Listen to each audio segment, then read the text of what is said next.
உன்னுடைய வாக்கு விசேஷமானது. நீ என்ன பண்ணவே மாட்டேன்ற, வேல்யூ பண்ணவே இல்லை. வேட்பாளர் தெரிஞ்சால் ஓட்டு போட்ட. உங்கள் தொகுதியில் நீ ஒரு ஓட்டு போட்டியே, வேட்பாளர் எத்தனை பேர் தெரியும் உனக்கு? பூத்துக்கு போனால் தான் தெரியுது 23 பேர். எத்தனை பேர் அதை பார்த்துருப்பான்னு நினைக்கிறேன்? தெரியாத சின்னங்களே உங்களுக்கு தெரியாது. தேர்தல் கட்சியில் நீ என் தொகுதியில் நிற்கிற, எத்தனை சின்னங்கள் நிற்கிதுன்னு நீ அப்பனா பார்த்த? எவனா சொன்னான்? இல்லை நீயா கேட்ட?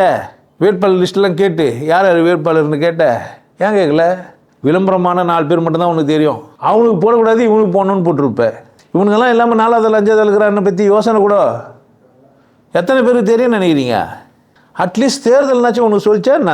தேர்தல் ஆணையத்தில் ஒரு பணம் கட்டினார் போச்சுன்ட்டு. விளம்பரத்தை தேர்தல் பண்ணால் உங்களுக்கு பிரச்சனை முடிஞ்சிச்சிங்க. கட்சிக்கு தேர்தல் ஆணையத்துக்கிட்ட நீ போய் நின்று நீ பதிவு பண்ணிவிட்டு வந்துடணும், வேலை முடிஞ்சிச்சு.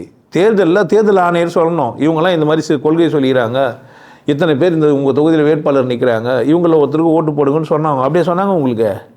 அவன் சொல்ல யார் சொன்னுங்கிறான்? வேட்பாளர் என்கிட்ட பேசும்போது காலில் விழுவான், கையில் விழுவான், பூஜை பண்ணுவான், நகை கொடுப்பான், நட்டு. ஏன் வேட்பாளர் என்கிட்ட பேசினா? எனக்கு வேட்பாளருக்கு என்ன சம்பந்தம்? அப்போ நான் தேர்தல் ஆணையர் மேலே என்ன எனக்கு என்ன இல்லை? தேர்தல் ஆணையத்துக்கு என்ன அக்கறை இல்லை? நீங்கள் எப்படின்னா என்ன பண்ணுங்க, சண்டை பொண்ணாச்சுன்னு. ஆமாம், ஒருத்தர் கேள்வியே கேட்டார் அழகாக, அந்த முல்லை கோதண்டம். மொத்தம் 40 பேர், 100 பேர். ஒருத்தர் 40 ஓட்டு போட்டான், ஒருத்தருக்கு 30 ஓட்டு போட்டான், இன்னொருத்தருக்கு 30 ஓட்டு வந்தான். யார் ஜெயிச்சிட்டான்? இப்போ